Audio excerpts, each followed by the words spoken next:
श्लोक 65 पाठ 2 गीता का सार दूसरा पाठ। प्रसादे सर्व दुखाना हानिरस्योपजायते प्रसन्नचेतसो ह्याशु बुद्धे पर्यवतिष्ठते।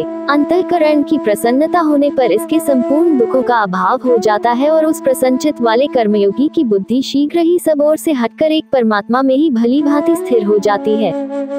65 व्याख्या। इस श्लोक में भगवान श्री कृष्ण आत्मा की शांति और प्रसन्नता के महत्व को बताते हैं।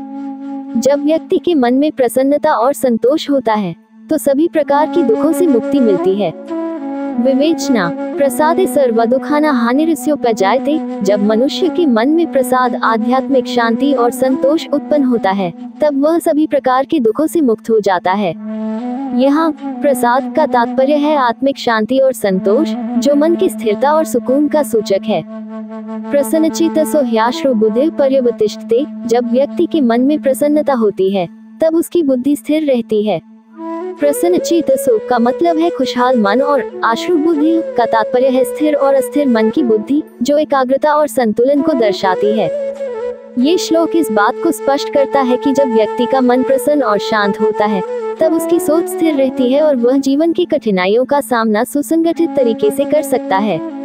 इस प्रकार मन की प्रसन्नता और शांति व्यक्ति को सभी प्रकार की दुखों से मुक्त करती है और उसे सही मार्ग पर चलने की प्रेरणा देती है।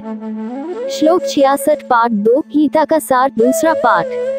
नास्ति बुद्धिर्युक्तस्य न चायुक्तस्य भावना न चाभावयतः शांतिरशांतस्य कुतः सुखम।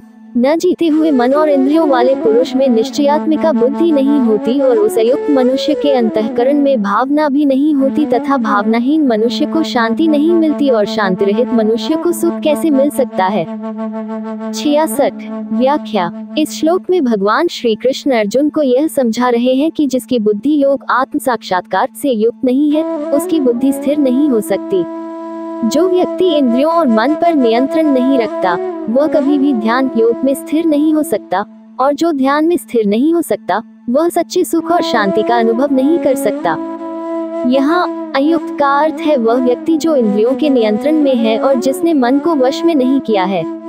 ऐसे व्यक्ति के लिए स्थायी बुद्धि समाधि नहीं हो सकती। जो व्यक्ति मन को वश में नहीं कर सकता उसकी भावना भी स्थिर नहीं हो सकती, और जिनकी भावना स्थिर नहीं है वे शांति को प्राप्त नहीं कर सकते। शांति के अभाव में सुख की प्राप्ति असंभव है, क्योंकि जब मन अशांत होता है तो व्यक्ति के लिए सुख की अनुभूति संभव नहीं हो सकती। इस श्लोक का सार यह है कि योग, आत्म नियंत्रण और ध्यान के बिना सच्ची शांति और सुख की प्राप्ति संभव नहीं है।